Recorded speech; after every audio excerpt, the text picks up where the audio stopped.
देश के वित्त मंत्री यशवंत सिन्हा जी की। किन ग्रह योगों ने इन्हें देश का वित्त मंत्री बनाया? आइए बात करते हैं। 9 नवंबर 1937 को पटना में जन्मे यशवंत सिन्हा भाजपा के अग्रिम पंक्ति के नेताओं में से एक रहे हैं। सिन्हा ने पटना में 1958 में राजनीति शास्त्र में मास्टर्स की डिग्री प्राप्त की। 1960 में वे आईएएस बने और 2 वर्ष बिहार में काम करने के बाद केंद्रीय सरकार के अधीन वाणिज्य मंत्रालय में डेप्यूटी सेक्रेटरी बन गए। 1971 से 1973 तक जर्मन दूतावास में सेक्रेटरी के पद पर रहे। इसके बाद फ्रैंकफर्ट में कौंसिल जनरल रहे। 1980 में से 84 तक सिन्हा सड़क परिवहन मंत्रालय के जॉइंट सेक्रेटरी रहे। 1984 में प्रशासनिक सेवा से त्यागपत्र देकर के यशवंत सिन्हा जी ने जनता पार्टी ज्वाइन की और पार्टी के ऑल इंडिया जनरल सेक्रेटरी बनाए गए। 1988 में राज्यसभा सांसद बनाए गए। 1989 में जनता दल बनने पर उनके जनरल सेक्रेटरी बनाए गए।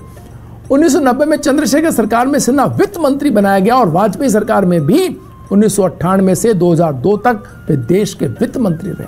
2002 से 2004 तक विदेश मंत्री भी रहे। हालांकि आइए बात करते हैं यशवंत सिन्हा जी की कुंडली की।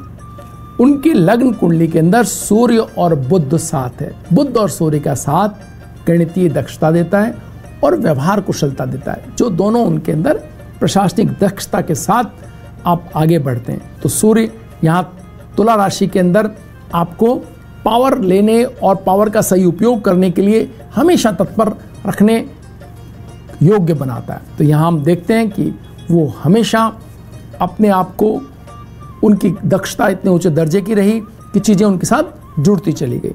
राहु और चंद्रमा का साथ, हमने हमेशा कहा है आपको कि राहु, लोग अपनी कुंडली में राहु के नाम से थोड़ा एक डरते हैं, जबकि ऐसा बिल्कुल नहीं है। राहु एक ऊर्जा है जिसका अपने जिस व्यक्ति ने भी सही उपयोग किया वो अपने जीवन के अंदर कहां से कहां पहुंच गया। इसका उदाहरण इस कुंडली में भी आप बहुत ही स्पष्ट रूप से देख सकते हैं। ये कुंडलियां हम आपको इसीलिए बताते हैं कि आप समझें, अपने आसपास की कुंडलियों को देखें, अपनी कुंडली देखें और ज्योतिष के जिज्ञासु हैं वो जानें कि कुंडलियों में कैसे ग्रहों की स्थिति आपको भाग्य की ताकत प्रदान करती है।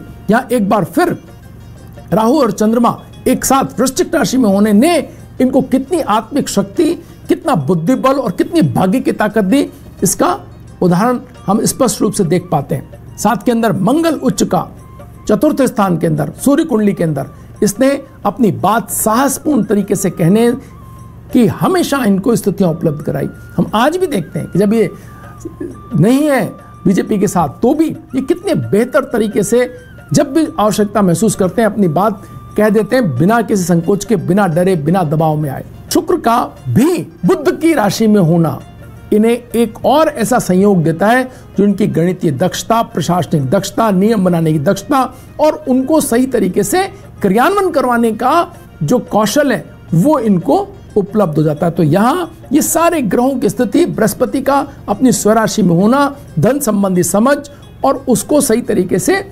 इम्प्लीमेंटेशन करवाने की स्थितियां इस कुंडली के अंदर भाग्य की ताकत से प्राप्त होती है। कर्म की ताकत तो है ही, लेकिन भाग्य ताकत क्या देती है ये हम आपको कुंडलियों के माध्यम से लगातार बताते रहते हैं। भाग्य में आज इतना ही, कल फिर हाजिर होंगे एक नई कुंडली, नए विश्लेषण के साथ। तब तक के लिए नमस्कार।